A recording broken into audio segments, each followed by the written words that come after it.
Thank you. This may be the most important speech I've ever made. I want to provide an update on our ongoing efforts to expose the tremendous voter fraud and irregularities which took place during the ridiculously long November 3rd elections. We used to have what was called Election Day. Now we have election days, weeks and months, and lots of bad things happened during this ridiculous period of time, especially when you have to prove almost nothing to exercise our greatest privilege, the right to vote. As president, I have no higher duty than to defend the laws and the Constitution of the United States. That is why I am determined to protect our election system, which is now under coordinated assault and siege. For months leading up to the presidential election, we were warned that we should not declare a premature victory. We were told repeatedly that it would take weeks, if not months, to determine the winner, to count the absentee ballots, and to verify the results. My opponent was told to stay away from the election. Don't campaign. We don't need you. We've got it. This election is done. In fact, they were acting like they already knew what the outcome was going to be. They had it covered, and perhaps they did, very sadly for our country. It was all very, very strange. Within days after the election, we witnessed an orchestrated effort to anoint a winner, even while many key states were still being counted. The constitutional process must be allowed to continue. We are going to defend the honesty of the vote by ensuring that every legal ballot is counted and that no illegal ballot is counted. This is not just about honoring the votes of 74 million Americans who voted for me. It's about ensuring that Americans can have faith in this election and in all future elections. Today I will detail some of the shocking irregularities, abuses, and fraud that have been revealed in recent weeks. But before laying out just a small portion of the evidence we have uncovered, and we have so much evidence, I want to explain the corrupt mail-in balloting scheme that Democrats systematically put into place that allowed voting to be altered, especially in swing states, which they had to win. They just didn't know that it was going to be that tough because we were leading in every swing state by so much, far greater than they ever thought possible. While it has long been understood that the Democrat political machine engages in voter fraud from Detroit to Philadelphia to Milwaukee, Atlanta, so many other places. What changed this year was the Democrat Party's relentless push to print and mail out tens of millions of ballots sent to unknown recipients with virtually no safeguards of any kind. This allowed fraud and abuse to occur on a scale never seen before. Using the pandemic as a pretext, Democrat politicians and judges drastically changed election procedures just months and in some cases weeks before the election on the 3rd of November. Very rarely were legislatures involved, and constitutionally they had to be involved, but very, very rarely, and you'll see that as we continue to file our suits. It's constitutionally absolutely incorrect what took place, even from a legal standpoint. Many states such as Nevada and California sent millions of live ballots to every person on their voter rolls, whether those individuals had requested ballots or not, whether they were dead or alive. They got ballots. Other states such as Minnesota, Michigan, and Wisconsin instituted universal absentee balloting right in the middle of an election year, sending absentee ballot request forms to all voters on all rolls. It didn't matter who they were. This colossal expansion of mail-in voting opened the floodgates to massive fraud. It's a widely known fact that the voting rolls are packed with people who are not lawfully eligible to vote, including those who are deceased, have moved out of their state and even are non-citizens of our country. Beyond this, the records are riddled with errors, wrong addresses, duplicate entries, and many other issues. This is not disputed. It has never been disputed. Dozens of counties in the key swing states have more registered voters on the rolls than they have voting age citizens, including 67 counties in Michigan. All of this is evidence. In Wisconsin, the state's Board of Elections could not confirm the residency of more than 100,000 people, but repeatedly refused to remove those names from its voter rolls before the election. They knew why, nobody else did. I knew why. They're illegal voters. It is a travesty that in the year 2020, we do not have any means of verifying the eligibility of those who cast ballots in an election, and such an important election it is, or determining who they are, whether they live in the state, or whether they are even American citizens. We have no idea. We have in all swing states major infractions or outright fraud, which is far more in numbers or votes than we need to overturn the results of a state. In other words, in Wisconsin, as an example, where we were way up on election night, they ultimately had us miraculously losing by 20,000 votes. And I can show you right here that Wisconsin, we're leading by a lot. And then at 3:42 in the morning, there was this. It was a massive dump of votes. Mostly Biden, almost all Biden. And to this day, everyone's trying to figure out, where did it come from? But I went from leading by a lot to losing by a little. And that's right here. That's at 3:42 in the morning. That's Wisconsin. A terrible thing. Terrible, terrible thing. But we will have far more, many times more, than the 20,000 votes needed to overturn the state. If we are right about the fraud, Joe Biden can't be president. We're talking about hundreds of thousands of votes. We're talking about numbers like nobody has ever seen before. Just as an example, in certain states, we'll be down by, let's say, 7,000 votes. But we'll find later on 20,000, 50,000, 100,000, 200,000 discrepancies or fraudulent votes. And that includes votes that went through when they were not allowed to be seen by Republican poll watchers because the poll watchers were locked out of the building. Or people that innocently came to vote on November 3rd, who were all excited about their vote. They were happy. They were proud to be citizens of the United States of America. And they went up and they said, I'd like to vote. And they were told that they can't vote. I'm sorry, they were told. I'm sorry. You've already voted by mail-in ballot. Congratulations. We received a ballot, so you can no longer vote. They didn't know what to do. They had no one to complain to. Most just left and said, that's strange.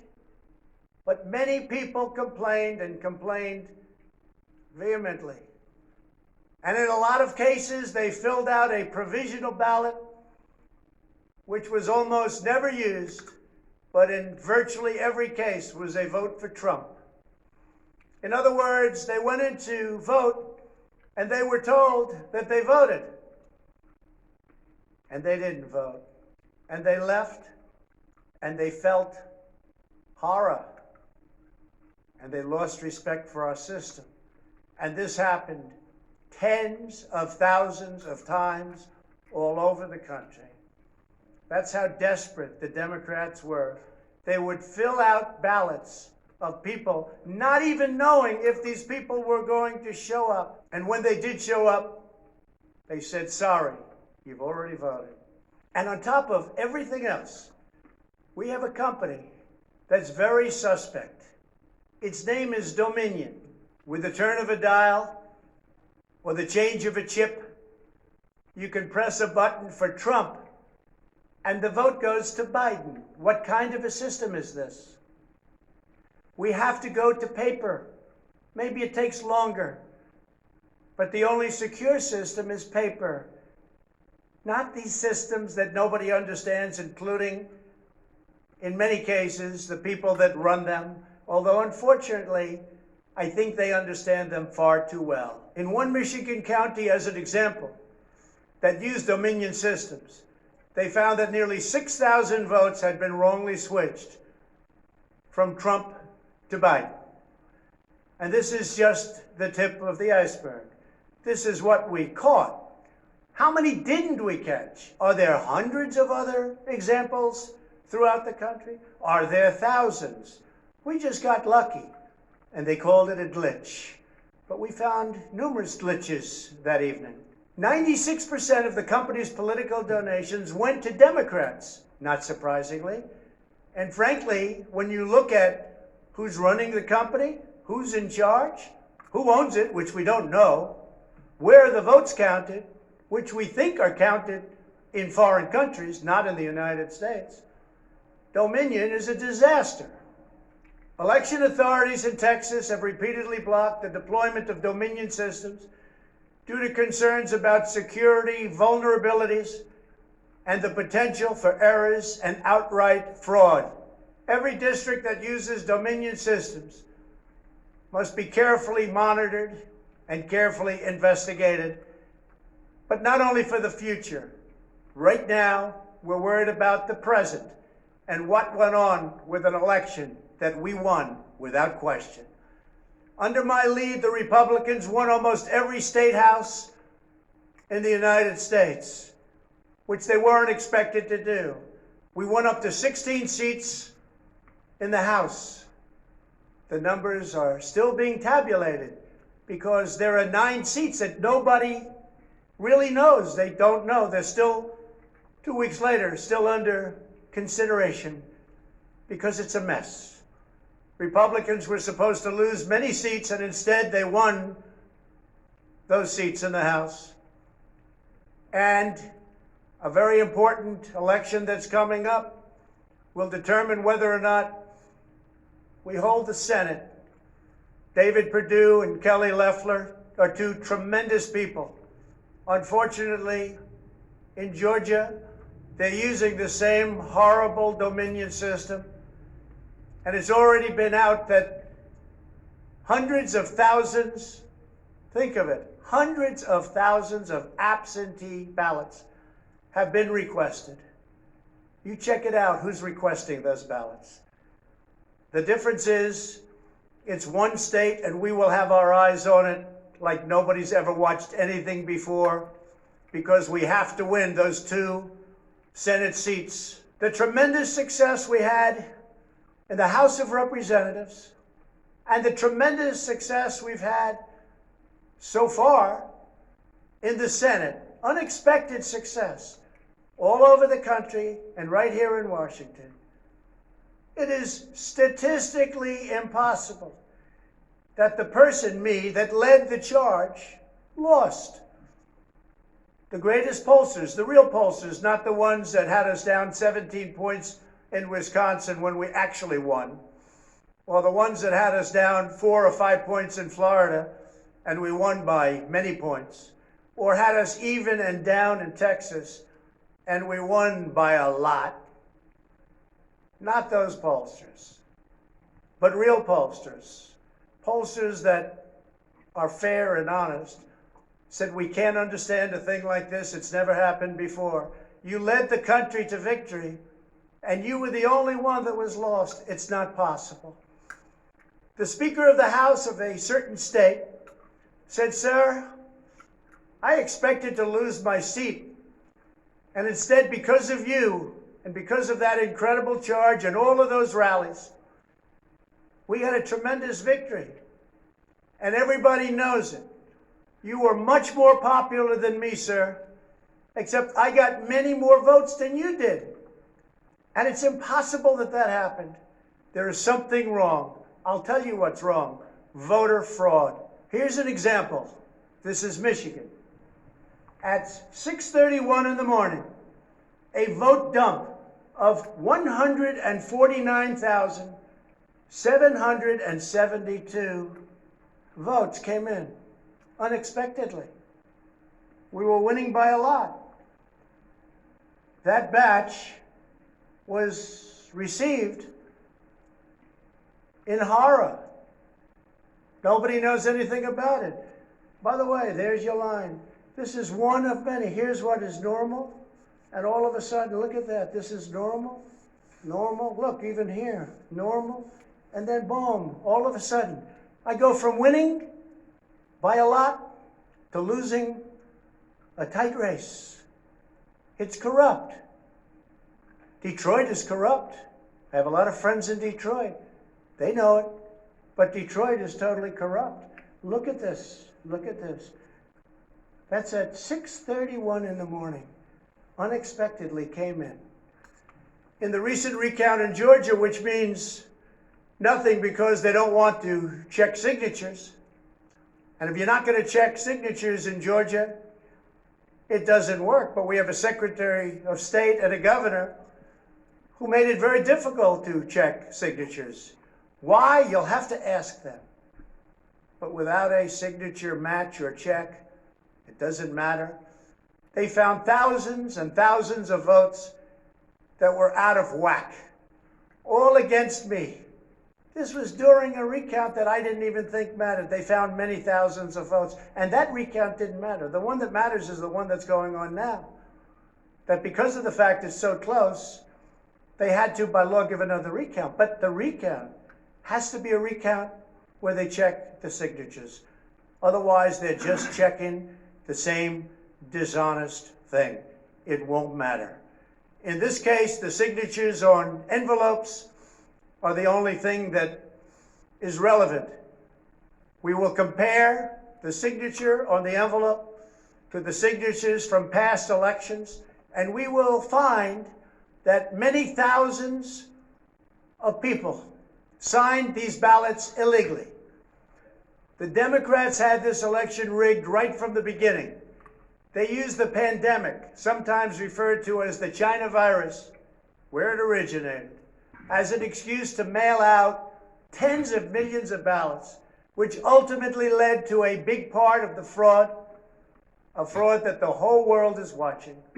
And there is no one happier right now than China. Many people received 2, 3, and 4 ballots. They were sent to dead people by the thousands. In fact, dead people, and we have many examples, filled out ballots, made applications, and then voted, which is even worse. In other words, dead people went through a process. Some have been dead for 25 years. Millions of votes were cast illegally in the swing states alone. And if that's the case, the results of the individual swing states must be overturned, and overturned immediately. Some people say that's too far out. That's too harsh. Well, does that mean we take a president, and we've just elected a president, where the votes were fraudulent? No, it means you have to turn over the election. And everybody knows, without going much further, and they've seen the evidence, but they don't want to talk about it, what a disaster this election was. A total catastrophe. But we're going to show it, and hopefully the courts, in particular, the Supreme Court of the United States, will see it. And respectfully, hopefully they will do what's right for our country. Because our country cannot live with this kind of an election. We could say, let's go on to the next one. But no, we have to look also at our past. We can't let this happen. Maybe you'll have a revote, but I don't think that's appropriate. When those votes are corrupt, when they're irregular, when they get caught, They're terminated, and I very easily win. In all states, I very easily win these swing states, just like I won them at 10 o'clock in the evening of the election. So we're not looking to show you 25 faulty or fraudulent votes, which don't mean anything because it doesn't overturn the state, or 50 or 100. We're showing you hundreds of thousands, far more than we need. Far more than the margin, far more than the law requires. We can show many times what is necessary to win the state. The media knows this, but they don't want to report it. In fact, they outright refuse to even cover it because they know the result if they do. Even what I'm saying now will be demeaned and disparaged. But that's okay. I just keep on going forward because I'm representing 74 million people. And in fact, I'm also representing all of the people that didn't vote for me. The mail-in voting scam is the latest part of their 4-year effort to overturn the results of the 2016 election. And it's been like living in hell. Our opponents have proven many times, again and again, that they will say and do anything to get back into power. The corrupt forces who are registering dead voters and stuffing ballot boxes are the same people who have perpetrated one phony and fraudulent hoax after another. You've been watching it now for 4 years. These entrenched interests oppose our movement because we put America first. They don't put America first. And we're returning power to you, the American people. They don't want America first. They only want power for themselves. They want to make money. That's why they don't want me as your president. I've been investigated from soon after I announced I was running for president, when I immediately went to #1 in the Republican primary polls. The investigations never stopped. They went on for 4 years. And I won them all. I beat them all. Russia, Russia, Russia. The impeachment hoax, and so much more. Robert Mueller spent $48 million of taxpayer money investigating me for 2.5 years, issued over 2,800 subpoenas, executed nearly 500 search warrants, issued 230 orders for communications records, and conducted 500 witness interviews, all looking to take me down. There was no collusion in the end, none whatsoever. Senator Marco Rubio, the head of the Senate Intelligence Committee, stated the committee found no evidence that then-candidate Donald Trump or his campaign colluded with the Russian government. And I thank Senator Rubio for that statement. Now I hear that these same people that failed to get me in Washington have sent every piece of information to New York so that they can try to get me there. It's all been gone over and over again. For $48 million, you go through tax returns, you go through everything. The New York Attorney General, who recently ran for office, campaigned without knowing me, stating, "We will join with law enforcement and other attorneys general across this nation in removing this president from office." I never met her. It's important that everybody understand, she said, that the days of Donald Trump are coming to an end. And all it's been is a big investigation in Washington and New York and any place else that can investigate, because that's what they want to do. They want to take not me, but us down. And we can never let them do that. Everything's been looked at. A friend of mine who's very smart said, "You've probably seen more than anybody else. You've probably been investigated more than anybody else. And for you to come out with a clean bill of health makes you probably the cleanest person in this country." Some people in this administration, but fortunately not all, have been beaten down and disparaged. They just disappeared. Nobody knows what happened to them. Why aren't they active? Why aren't they involved? There's so much to be involved in. The corruption is so rampant. They just couldn't take it anymore. They were threatened by Democrats with impeachment, and horrible things were said about them, and they're good people. Even recently, the head of the GSA was hounded and harassed, as she reported, like she has never been before. What can I say? We caught Comey cold. We caught McCabe cold. We caught them all. We're still waiting for a report from a man named Durham, who I have never spoken to and I have never met. They can go after me before the election as much as they want. But unfortunately, Mr. Durham didn't want to go after these people or have anything to do with going after them before the election. So who knows if he is ever going to even do a report. But if you look at the lies and the leaks and the illegal acts and behavior done by so many people in their desire to hurt the President of the United States, something should happen. The hardest thing I have to do is explain why nothing is happening with all of these people that got caught spying on my campaign. It's never happened before, and it should never happen again to a president of the United States. All you have to do is watch the hearings and see for yourself. The evidence is overwhelming. The fraud that we've collected in recent weeks is overwhelming, having to do with our election. Everyone is saying, wow, the evidence is overwhelming when they get to see it. But really, it's too late to change the course of an election. It's too late to change the outcome. In fact, there is still plenty of time to certify the correct winner of the election. And that's what we're fighting to do. But no matter when it happens, when they see fraud, when they see false votes, and when those votes number far more than is necessary, you can't let another person steal that election from you. All over the country, people are together in holding up signs, "Stop the Steal." To understand how we will challenge this fraud, it is important to know the problems with mail-in balloting.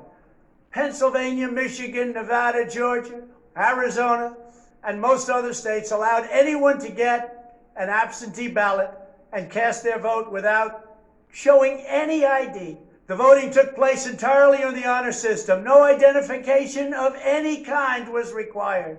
Most Americans would also be shocked to learn that no state in the country verifies United States citizenship as a condition for voting in federal elections. This is a national disgrace. No other advanced country conducts elections this way. Many European countries have instituted major restrictions on mail-in voting specifically because they recognize the nearly unlimited potential for fraud. Out of 42 European nations, all but 2 prohibit absentee ballots entirely for people who reside inside the country, or else they require those who need absentee ballots to show a very, very powerful ID.